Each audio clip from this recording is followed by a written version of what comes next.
Yan o, kami. Lalakad kami. Yan ay, wala akong ano eh. Walang, ba't tawag doon? Yung stick. Yung stick. Yung maganda sana yung ganyan, mami, ano.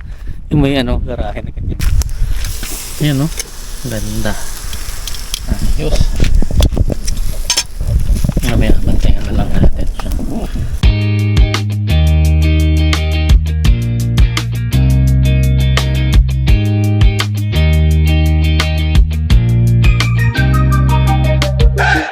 Ay, hello, good morning sa inyo. Isang another day, another vlog na naman tayo. So usual, alam niyo na pag ganitong umaga na naka pantawag dito, naka civilian pambahay pala. Ibig sabihin Friday na naman. So it means off na naman namin Friday, Saturday, Sunday, di ba? Alam niyo naman sa mga nanonood sa akin, Friday, Saturday, and Sunday is off namin. Ang pasok namin is Monday to Thursday lang, di ba? So ayan, biro niyo, nakasando na lang ako sa labas. Naman positive 1, malamig, mahangin, malamig pa rin actually. So kaya naman na tumakbo siguro kung mag-jogging ka or mag-jacket ka, siguro pwede pwede na maglakad. Saka wala nang snow, tingnan mo konti. Pakita ko sa inyo. Yan, kaunting-kaunti na lang. Yan na lang ang snow. Tapos dito sa amin, yan, wala na. Yan, nakita nyo sa paligid. Wala nang snow. Yan ang makikita. Yan, nakakatawa. Nakakalabas na uli kami. Nakakalabas na dito ng walang pero malamig pa rin ang mga sasakyan. Highway yan eh. Highway 48. Yan, dinadaanan nila. Tapos yun, meron doon construction company, GB, yung namamahala ng construction dito sa Bibling. Doon sa mga iba pang mga town. Tapos doon sa dulo, yun yung aming main street to, kasi nasa main street kami. So nandun yung mga tindahan, mostly tindahan na andon sa siguro mga ilang blocks, tatlong blocks. Ayan, ayaw kayo na ngayon, malamig malamig pa rin ako mga pero pwede na lumabas. Baka mag-iihaw ako mamaya. Pwede na mag-ihaw kasi hindi na talaga hindi na siya malamig na malamig. Gawin mo, tumapat ka na lang sa araw para makapag-ihaw ka. Ayun, okay na, ready ko na siya mamaya. Kabili na ako ng uling nung nakaraan. Hindi ko na lang uli siya. Kasi pala napansin ko, meron na rin akong basag din ewan ko kung nakikita nyo. Ewan ko, ito to. Ayan, naputol kasi may nakakita ako ni mami. Papakita ko nga sa inyo. Ayan may butas na dito. To sa bato siguro to. Pero good thing kasi dito lang siya, hindi malaki. Yung iba kasi nakita ko ang dami talaga nilang basag sa mga salamin. Pero good thing sa akin, hindi naman. Saka eto, nakita nyo na to. Ito yung basag nung nakaraan. Basag siya, pero okay lang, hindi naman siya super nakakasagabal. Makinis ang sasakyan ko ngayon. Medyo may dumi kasi nga umambon nung nakaraan, pero yan, okay naman. Pero taka ako dito, meron akong dito sayad, sa yellow siguro to ito may sayad, pero hindi naman gasgas. Totally mag-aano sa akin to, ilan na ba? 22, magpo 4 years na sa akin tong sasakyan. 4 years na. So wala pa naman akong pinagagawa. Okay pa naman siya. Change oil lang. Tapos 78,000 na siya. 78,000 kilometers. So okay pa naman siya. Pero yung nakita nyo, di ba, meron sa ko sa dashboard yung engine light on, naka-end. Pero di ba, yung chinek ko nga yun, lang yun, cable lang, so hindi naman siya harmful sa makina. So kahit hindi ko na siya alisin, pakita ko, daling ko kayo sa likod. Ito yung likod namin. Ayan nakakapaglakad na dito may kami dito, may faucet. Kasi hindi kasi gumagana to patay to walang tubig, pinatay ng may-ari. The dryer ako wala namang harang, kaya lalaba ako Ayan, magana yung dryer. Medyo basta pa yung pero okay naman. Ito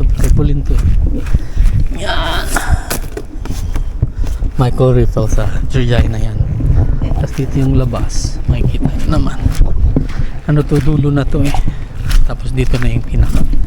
Parang lagusan to pag naglilinis sila. Nililinis kasi to. Yan, makikita nyo naman. Diba? Ang likod ng bahay yan. Ayan doon. Pag ano na, pag madamo na kasi na, yun eh, ito yung likod ng bahay. Pag madamo, nag-aano na yun. Mataas yung yung grass, tapos inaano naman ng community yun eh, tinatabas naman, kaya okay lang din. Ayan, nakakatawa, ay init na, nakakapanibago. Ang tagal kasi ng winter dito eh, ng cold season, kaya ayun, okay naman. Siguro tatabi ko nitong salt ko, ayusin ko lang to.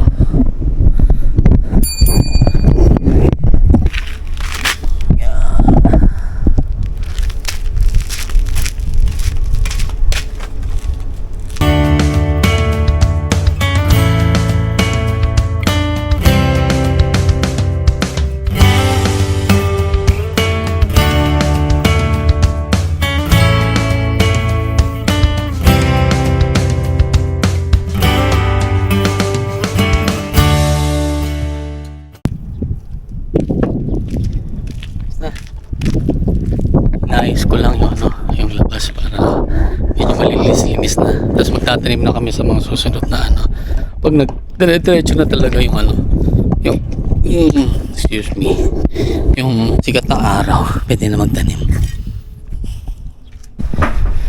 Ayan, lalabas kami ni Mami, maglalakad lang kami. Pupuntahan kasi kami. Eh, sinasamantala namin yung araw maganda, kaya lakad-lakad muna. Nakakatuwa. Ayun nga, sabi, nakakatuwa nga. Ito yung mga ilaw ko. Buhay pa. Bali, 6 yan eh. Doon sa sasakyan ko Kuha tayo. Sige. Na. Kuha kami ng ilaw. Salamin kasi maaraw na. Ayan kami. Lalakad kami. Yan wala akong walang yung stick. Ang stick. Maganda sana yung ganyan, Mami. Yung may garahe na ganyan dalawa. At least. Pwede ba na maglagay siya? Oo. Well, part pa ng lupa naman niya yun. Baka dalawang yung kinuha niya. Oo, dalawa. So, property tax mo, pag dalawang lot, mas mataas, di ba? Naglalakad lang kami, ni Mami. Medyo mahangin pa rin. Malamig yung hangin. Pero kaya naman, carry na. Basta naka-popper ka, pwede. Kayang-kaya. Yan, malayo-layo pa yung lalakarin namin. Yan, nakakatawa naman kasi nakakapaglakad na uli kami. The usual na nakasakay kami ngayon, naglalakad, diba? Mas maganda siya. Mas napipil mo yung kalsada. Nagpapaano. Ayan nandini na kami sa downtown. Downtown. Malapit lang naman eh. Ilan yung minutes na nilakad natin, Mami, sa tingin mo? Saglit lang, di ba? Ito maraming binibenta rito. Itong kanto na to, Kiputer, binibenta siya. So lang hindi mo siya alam kung anong po pwedeng ilagay. Pero siguro kung ito pa to yung youth center na isa, tapos yung isa labahan. Ang ganda ng kulay ng ng pharmacy. Tawid na tayo, Mami. Hindi, nung sasakyan pala. World record hindi ko man nakita. Doon nakalagay world record. Doon sa mga hindi nakapanood nung yung nakaraan, mamaya dadaling ko kayo doon sa pinakamalaking paperclip, no? Paperclip siya. Ayan kita nyo na, marami namang establishment. May co-op food. So sa labas mayroong bentahan ng sasakyan. So ayun, tapos na kami. May ginawa lang kami, may binili. Tapos dito na kami. Papakita ko sa inyo yung sa mga hindi nakakita ang pinagmamalaki ng lugar namin na Kipling. Pakita ko sa inyo Ayan yung Canada Post sa may right side. Tapos yung school nandun. Tapos sa may gitna merong parang Ito yung bilog, yung pwedeng takbuhan.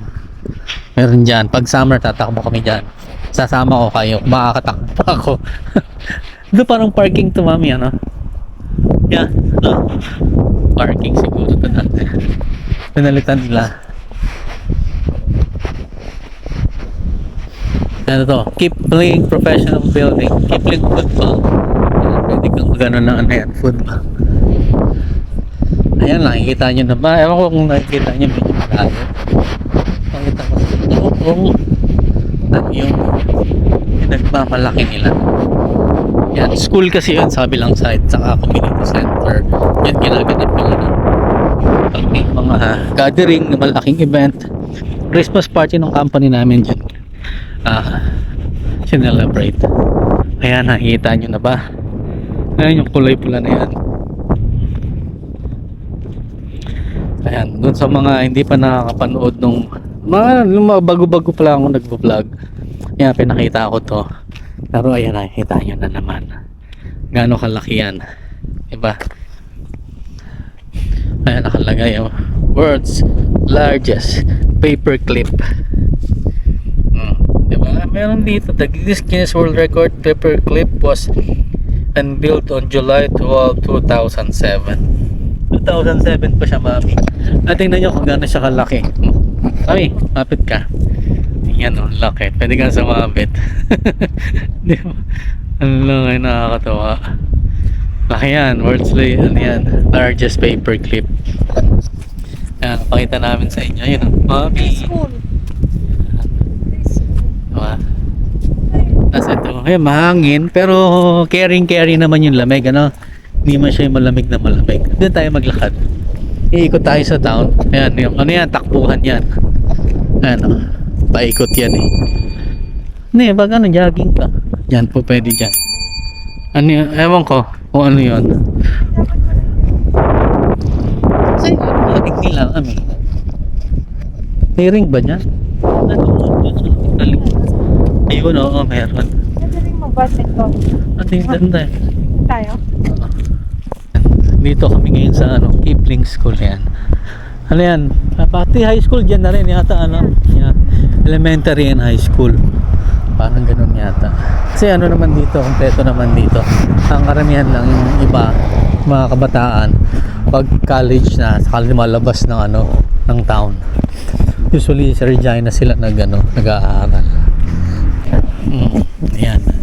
3rd Street na. May magaganda bahay dito. Sa 3rd Street. Ayan. Mga bahay dyan. Ang ganda. Kasi ito yung continuation ng ano, ng school. Diba? Okay dito. Kung tutuusin, diba? Sabi nga isang araw na ano ko, napatambay ako kala Mark Surya, kala Gerson. Yun nga, tinanong ni David kung ano ba difference ng big city sa ng small city, parang small province. Malaking difference, especially kasi hindi crowded, tahimik. Do sabihin natin financial wise, yung job opportunities medyo kaunti kasi nga syempre mas maliit yung ano. Pero kung tutuusin, enough lang kasi nga mura ang bilihin and mura ang ang bahay kung tutuusin, diba? Sa city, doble work mo kasi mahal ang bayaran mo. Parang kailangan mo habulin yun dito. One job lang, mabubuhay ka na.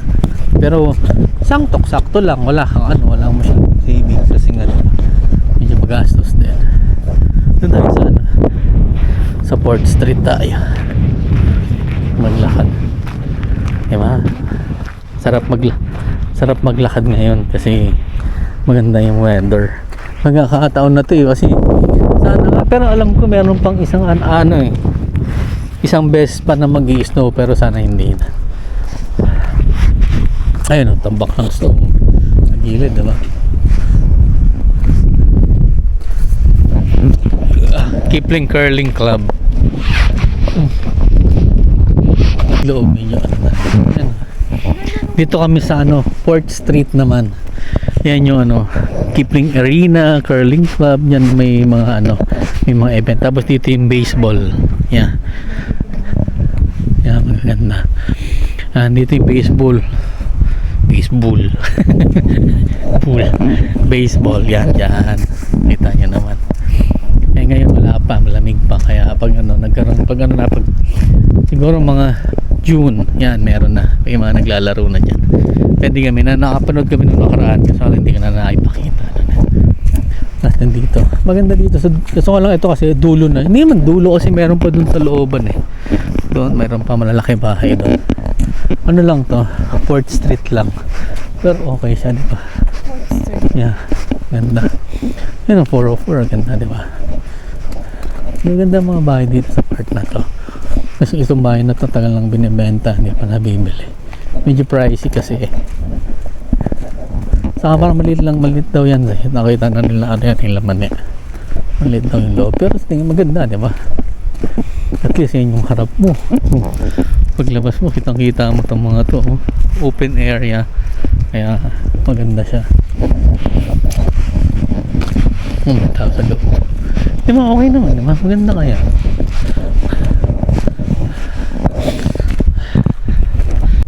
Yan. Hawi na kami. Nakawi na kami. Naka-isang oras na ba tayo? Siguro ano. Naka 1 hour din kami. Ayan.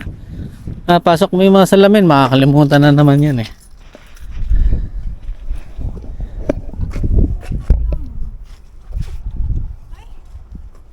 Okay, ano yan?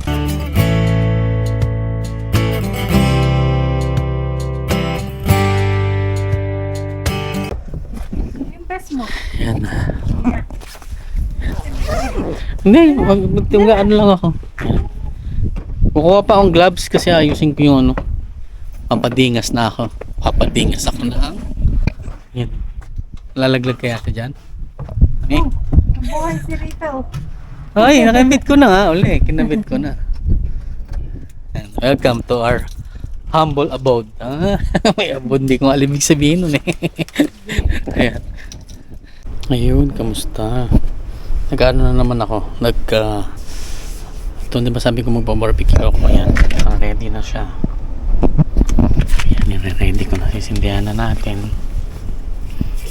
Tapos gagamitin natin siya ng magic, ano man tawag dito. Kailangan papadingasin ko muna.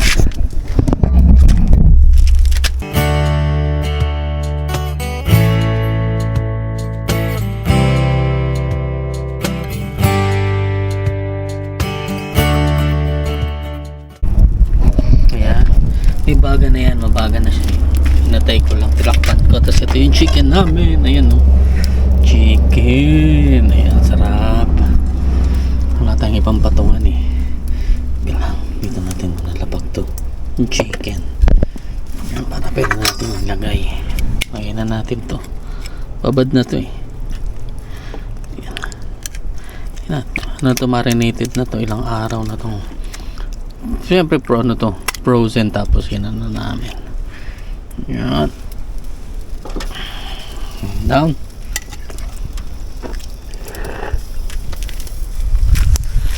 Yan o. Ganda.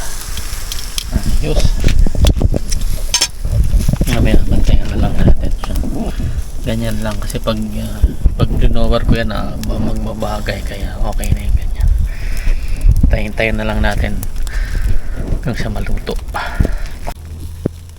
Yun, sinalang ko na kasi medyo malakas yung bagay. Malakas yung bagay niya, kaya sayang naman. Kasi ng 4, so nilagay ko na. Yung isa nga, muntik-muntik ka na nga. Nasunog na naman kasi malakas yung hangin.